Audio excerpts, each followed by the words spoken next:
বাংলাদেশের 90 to 95% রোগী কিন্তু মারি রোগের সমস্যায় ভোগে। আমরা মারি রোগের চিকিৎসাটা কিভাবে করব বা কিভাবে আমরা মারি রোগটা ডায়াগনোসিস করব, আপনি কয়েকটি জিনিস খেয়াল করবেন। সেটা হলো, আমি ডক্টর অনুপম পোদ্দার, আমি অধ্যক্ষ হিসেবে কর্মরত আছি খুলনা ডেন্টাল কলেজে এবং আমি মারি রোগ বিশেষজ্ঞ। আজকে আমরা আলোচনা করব খুব একটা ইম্পর্টেন্ট বিষয়, সেটা হচ্ছে মারি রোগ আমরা কিভাবে বুঝবো।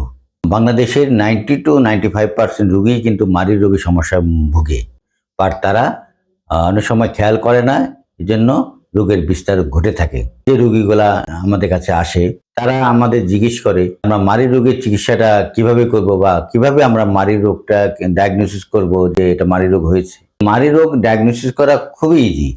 আমরা মারি রোগে আমাদের উপসর্গ বুঝতে হবে, মারি রোগে আমাদের সাইন সিমটমস বুঝতে হবে।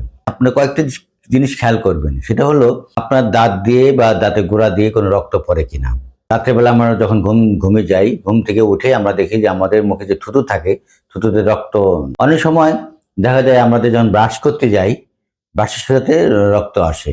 আবার অনেকে যখন শক্ত খাবার বা আপেল, পেয়ারা, এরকম শক্ত খাবার যখন এসব খাবার যখন খায়, তখন দেখা যায় তাদের খাবারের সাথে রক্ত লেগে আছে। এই সমস্যাগুলো হচ্ছে আমাদের মারি রোগের প্রাইমারি সমস্যা।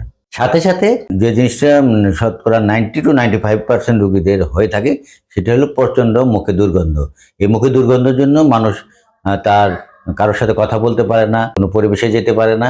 এটা একটা কমন সমস্যা। আর মারি রোগে যদি গন্ধ হয় তাহলে বুঝতে হবে যে আপনার মারি রোগ হয়েছে। এই দুটো জিনিস আমাদের প্রত্যক্ষভাবে মাথায় রাখতে হবে। তাছাড়া এটা যদি ডিপ হতে থাকে, তখন আস্তে আস্তে মাড়িটা ফুলে যায়, মাড়ির রং পরিবর্তন হয়, মাড়িটা আস্তে আস্তে নরম হয়ে যায়। এই জিনিসগুলো আমাদের মারি রোগের লক্ষণ। আমরা জানি যে মারির প্রধান দুটি রোগ হলো, একটা হচ্ছে জিঞ্জিভাইটিস আর একটা হলো পেরিওডন্টাইটিস। জিঞ্জিভাইটিস আমরা 100% প্রতিরোধযোগ্য, যেটা আমি আগে বললাম যে মুখে দুর্গন্ধ এবং মুখে রক্ত পড়ে। এই সমস্যা দুটি কিন্তু আমার প্রাইমারি সমস্যা। এই সময় যদি আমরা ডাক্তারের কাছে যাই, তাহলে আমাদের যে প্রাইমারি চিকিৎসা করলে আমাদের এই জিঞ্জিভাইটিসটা আস্তে আস্তে প্রতিরোধ হতে পারে।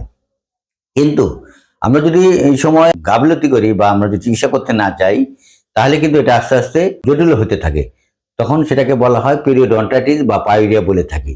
এই সময় আমাদের কি হয়, আমাদের দাঁতের মাড়িটা আস্তে আস্তে সরে যেতে পারে, দাঁতের মাড়ির ভিতরে আমাদের খাবার আটকে যেতে পারে, দাঁতটা আস্তে আস্তে নড়ে যেতে পারে এবং কামড় দিলে দাঁতে ব্যথা হতে পারে এবং আস্তে আস্তে দাঁতটা পড়ে যেতে পারে। যে এই যে সমস্যাগুলো, দিস ইজ দ্য পেরিওডন্টাইটিস।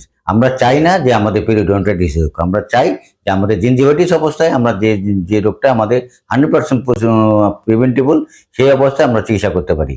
তো সেই জন্য আমি সবাইকে অনুরোধ করব যে আপনার জিঞ্জিভাইটিস থাকা অবস্থায়, যখন আপনাদের রক্ত পড়া শুরু হয়, ওই অবস্থায় আপনি ডাক্তারের কাছে যাবেন, তাহলে আপনি মারির চিকিৎসা থেকে, মারির রোগ থেকে মুক্ত পেতে পারবেন।